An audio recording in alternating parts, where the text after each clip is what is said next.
Hola a todos, al fin de nuevo, estamos por aquí. Hola Ana, ¿cómo estás? Hola Ivonne, ¿cómo estás? Me da muchísimo gusto retomar este proyecto. Ya cada día se inscribe más gente, necesitamos apurarnos. Ay, sí, qué emoción, y qué gusto leerlos, qué gusto ver todos los comentarios, de verdad, qué padre. Muy bien, pues vamos a empezar hoy con ¿cuál es el tema, Ivonne? Hoy el tema es, el tema es ¿qué tiene que hacer un psicoterapeuta antes de intervenir en una consulta gestal? Bueno, Fíjate, primero escuchar, ok, saber exactamente qué es lo que el paciente necesita, ¿no? O la persona necesita. Mi primera pregunta generalmente es, ¿cómo puedo apoyarte? ok, Ajá. Entonces, a partir de eso, yo me puedo dar una idea de qué es lo que la persona requiere, ya sea a través de su narrativa, ya sea a través de su fenomenología, ya sea a través de una serie de observaciones que yo voy, digamos, escuchando, anotando, pero no anotando con el lápiz, sino anotando acá eh, sobre esas pistas que a mí me parece que van siendo importantes en el relato, ¿no? Pero sobre todo sí estoy muy atenta a todo lo que es la parte no verbal, muy, muy atenta a todo lo que es la parte no verbal. Y también el cómo lo narra. ok. Ajá. Cómo lo narra, qué palabras utiliza.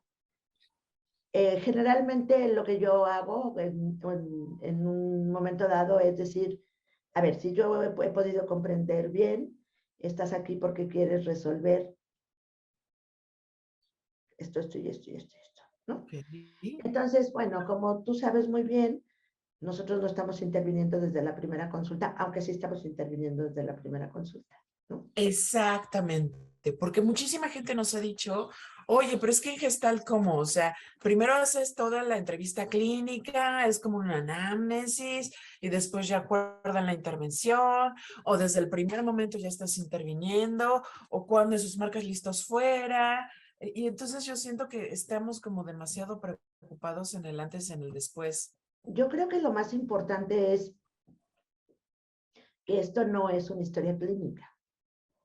Cada Ujú. sesión es diferente y cada sesión va teniendo su propio, por decirle de alguna manera, diagnóstico o pautamiento, ¿sí? Lo que quiero decir con esto es que yo voy trabajando según la figura del paciente. La terapia gestal no está hecha o no trabaja sobre los diagnósticos, trabaja sobre el proceso en la relación, en el aquí y en el ahora, de lo que se está presentando en este momento en la consulta hoy. Entonces, eh, por ejemplo, vamos a suponer que a mí me envían un paciente, ¿no? Y entonces me lo envía un colega. Entonces Ok. el paciente llega diagnosticado y, Ajá. y dice, vengo porque dice el doctor fulano que tengo depresión y que necesito una psicoterapia, ¿sí? Ajá. Y entonces yo lo primero que pregunto es, ¿cómo te sientes tú de ser diagnosticado así? Ok. Y si es que padeces esto, ¿cómo lo vives? Ok. Ujú. No estoy, eres depresivo. Sí, bueno, porque entonces, no, o sea, lo que yo quiero saber es cuál es esta experiencia de depresión. Come mucho, no come mucho, se irrita, no se irrita, está enojado, tiene falta de concentración, no tiene falta de concentración, está comprometida la autoestima, no está comprometida la autoestima, tiene trastornos de sueño, no. O sea, tú sabes muy bien que la depresión es multisintomática, pero Así no es. todos los pacientes presentan la misma sintomatología, ni Claro, la viven de la misma manera. El claro, paciente que no puede dormir es distinto al paciente que se despierta a las 4 de la mañana. por supuesto. El paciente que come mucho por la depresión o por el síntoma depresivo no es lo mismo que el que deja de comer. Así es. Entonces aquí lo más importante es cómo es para ti sentirte deprimido. ¿Cuándo te pasa? Ok, ¿Cómo te pasa? Es decir, una cosa es la depresión y otra cosa es la persona que está padeciendo una depresión. Entonces yo me voy a la experiencia de la depresión de ese paciente en lo particular o de esa persona en lo particular, que además ya ha sido diagnosticado por otra persona. Entonces él ya trae una idea de este constructo. De cómo debería ser, además, ¿no? ¿No? Entonces, es que como soy deprimido, ¿no? Entonces lo que dice es que muchas veces cuando nosotros conocemos el diagnóstico, pues también nos justificamos, Así es. ¿no? Entonces, no es el diagnóstico en sí y no lo estoy desvalorizando o no lo estoy quitando fuera, porque ya me lo trajo a mí. Lo que estoy haciendo es saber cómo esta persona está experimentando la depresión en su experiencia. Fíjate que una de las preguntas que más ha surgido dentro de este tema es justamente qué es lo que hace que un psicoterapeuta decida saltar a la intervención o esperar un poco más para intervenir. ¿Cómo toma esa decisión un psicoterapeuta gestalt? Bueno, yo lo que pienso y lo que creo, bueno, al menos en mi experiencia, es que uno tiene que ser muy cauteloso para la intervención. Tú no puedes intervenir la primera, o sea, no es que no puedas, sí puedes. No puede ser, porque el paciente ni siquiera sabe a qué va. Entonces, yo siempre he creído que no importa el modelo, tenemos que enseñar a los pacientes a saber qué se espera de ellos. Claro. Un paciente, vamos a suponer que llegará al psicoanálisis, lo ponen en el diván, y si yo le interpreto, pues voy a aumentar la resistencia. No sabe ni de lo que le estoy hablando. Claro. Entonces tenemos que hacer primero un proceso de sensibilización hacia el modelo. Es lo que dice Peirce, pelar la cebolla. Ir poco a poco de lo más superficial a ir profundizando en la situación, en la figura, en la temática. Imagínate que, por ejemplo, llega un paciente o llega una persona y me dice, no, lo que pasa es que me siento muy mal porque desde hace 3 años mi papá murió y yo estaba enojado con él. Y entonces, a ver, aquí está tu papá, tú dile, a ver, no, ¿cómo? Claro. ¿No? Claro. O sea, tengo que Excuse buscar me. un poco la sensibilización. Perdón. Porque también los ejercicios o los experimentos, como los llama Fritz Perls, no son en frío. Llevan un proceso de sensibilización. Claro. Arráigate, respira, ¿sí? Uh-huh. Mira, aquí es, ¿te gustaría hacer un ejercicio? Uh-huh. No es lo que yo quiera. Uh-huh. ¿Te atreverías? ¿Quisieras hacer un ejercicio con esto que me estás contando? Porque estamos juntos creando la psicoterapia. Yo no le voy a decir, ahora repite estas frases, ¿te gustaría? ¿Estarías dispuesto? No todos los pacientes les gustan los experimentos gestálticos. Y además el experimento gestáltico hoy por hoy se usa poco, aunque se usa. Okay. Y Si estamos en grupos o estamos en talleres o tenemos algo dirigido, se usan muchísimo, porque es donde vas a trabajar. Pero en la consulta en lo particular, hay otras formas de abordaje, la fenomenología. No quiere decir que no utilices esas técnicas de repetición de frases o la visualización, o no, sí lo puedes usar y generalmente se puede usar. Pero tampoco puedes abusar de todos esos ejercicios o experimentos, porque entonces, ¿dónde está el otro? claro. Es más bien un proceso de acompañamiento, de toma de conciencia, de vínculo terapéutico, y el mismo vínculo y el proceso me van a ir diciendo cuándo y cómo intervenir. Que de hecho yo estoy interviniendo. Por ejemplo, cuando una persona me dice, o cuando una persona dice, lo que pasa es que cuando te sientes triste, te encierras en tu cuarto. Y entonces yo le digo, ¿me lo puedes decir en primera persona? Claro. Ahí yo ya estoy interviniendo. Uh-huh. ¿Por qué? Porque estoy haciendo que se apropie de esa experiencia y que no hable de una manera general. Ujú. Desde ese momento, y a las pocas 2 o 3 veces que yo le digo, ¿me lo puedes decir así? El paciente o la persona, la siguiente vez, solito se corrige. Bueno, lo que yo creo, bueno, lo que yo pienso, bueno, ya no tengo que intervenir muchas veces, Ujú. pero ya con 2 o 3 veces que lo he hecho, a partir de ese momento, él empieza a comprender el modelo y lo que estamos esperando de él. Ok. Y entonces empieza a hablar de sí mismo, no de generalidades o de abstracciones. Ujú. Que eso Ujú. es que creo que muchísima gente piensa que eso va a terapia, ¿no? Pensamos, pensamos que vamos a la psicoterapia porque al hablar de los otros, creemos que los otros van a cambiar. Ujú. Y entonces lo que hace la terapia gestalt, es decir, esto que hace tu mamá, ¿a ti cómo te afecta? Yo no le digo, ay, sí, lo que pasa es que tu mamá es muy castrante. No, no interpreto la conducta de la mamá que no es la que está en la psicoterapia. Claro. Lo que quiero que vea es esta queja acerca de esta mamá o de esta parte relacional con la mamá, cómo le está afectando a ese sí mismo en su experiencia y qué le pasa con eso.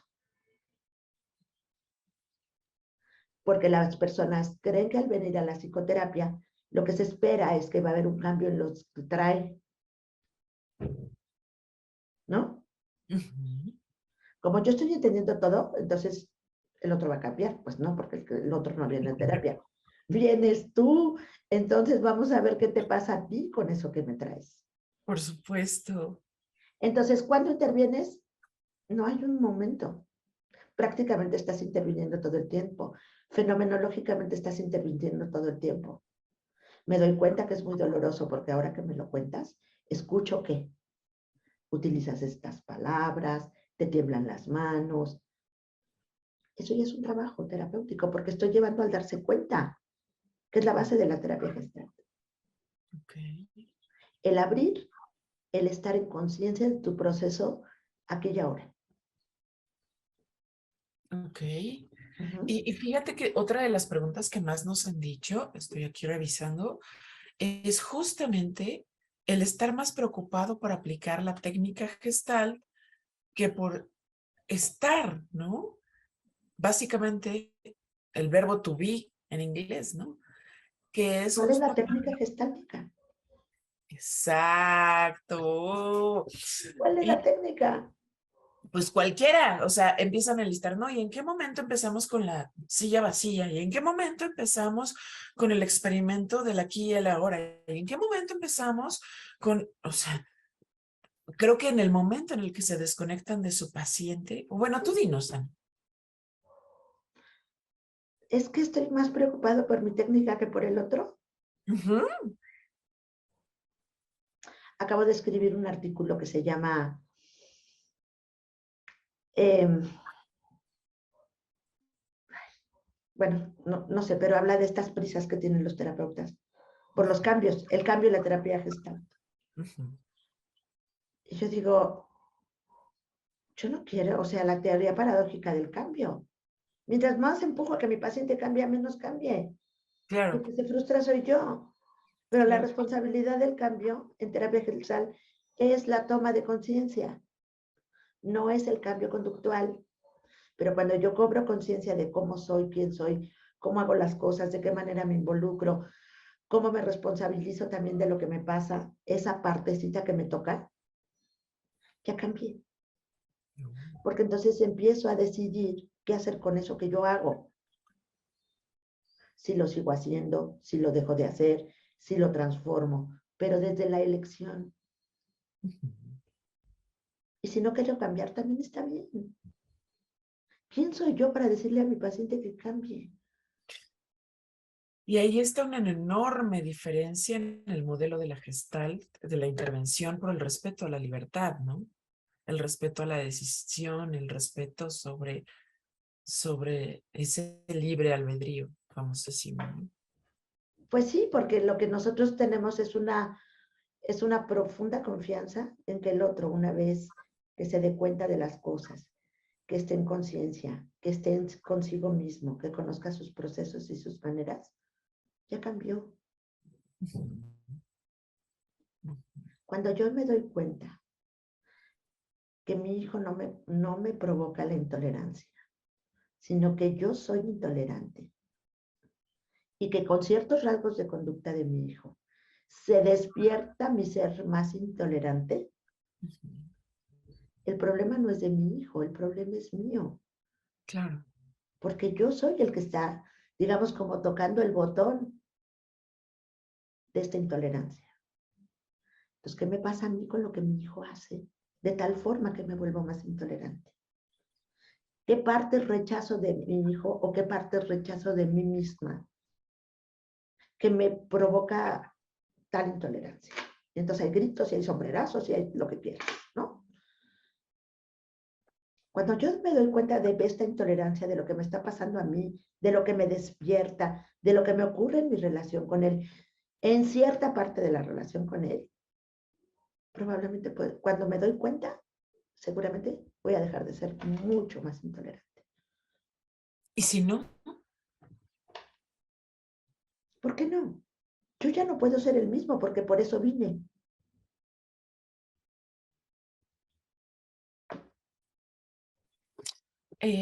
Última pregunta, Ana, para cerrar este episodio del cuándo y cómo intervenir. Y es otra de las preguntas que más nos hacen, fíjate. ¿Cuál? ¿Y si me quedo callado y no intervengo? ¿Cuál es el problema? O sea, esto no es una entrevista. Los silencios es una de las cosas que más ocurren en la psicoterapia, sobre todo el silencio del terapeuta, porque yo escucho activamente lo que mi paciente me está diciendo. Yo no estoy interviniendo ante cada cosa que me dice. No es una entrevista terapéutica, es un proceso de crecimiento. Por eso ser terapeuta gestal, como ser psicoanalista, como ser cognitivo-conductual, como ser terapeuta sistémico, requiere un entrenamiento, Claro, una fase de adquirir el modelo. claro. Y entonces yo ya no pregunto esas cosas. Porque si yo quiero aprender psicoterapia y a dar psicoterapia desde un montón de videos de YouTube donde yo no soy el centro, sino que nada más estoy viendo cómo lo hacen los demás y luego lo quiero replicar, me va a costar muchísimo más trabajo. Sí, No no, digo que no casi, lo logres, pero te va a costar más trabajo. casi. Afortunadamente, la gran mayoría de los psicoterapeutas, la gran mayoría, tienen un profundo respeto por su formación, Así es. porque sabemos esta responsabilidad ética y social que tenemos enfrente. Y Claro. yo creo que estas preguntas van enfocadas a eso, a despejar sus dudas para querer hacerlo bien. Pero en terapia gestal no hay forma de hacerlo mal. Si yo me centro en los principios, despertar el darse cuenta, reflejar la fenomenología, formar el vínculo terapéutico y darme cuenta que todo ocurre en la frontera de contacto en el aquí y en el ahora, conmigo, en el proceso y la actualización de todas las experiencias. Si yo me centro en esos principios, es muy difícil que pueda hacerlo mal. El proceso mismo habla. Así decía Fritz Perls. ¿Y cómo le haces? Que el proceso hable, porque cada persona es diferente. Claro. Uh-huh. Y esos son los principios de la intervención en terapia gestal. Muchísimas gracias, Ana. Qué hermosa, hermoso, corto, qué hermoso momento. Gracias por esto que nos compartes a todos los que te vemos, a todos los que te oímos y a todos los que tenemos el privilegio de tomarnos un cafecito, una agüita en la lluvia contigo. De vez en Increíble. cuando. Cuídense mucho, Sí. que estén muy bien. Escríbanos, no olviden, les dejamos la liga a donde nos pueden encontrar. Muchísimas gracias. Gracias y síganos en redes sociales. Acuérdense, busquen a Ana Georgiana y Cedes. Bye. Bye.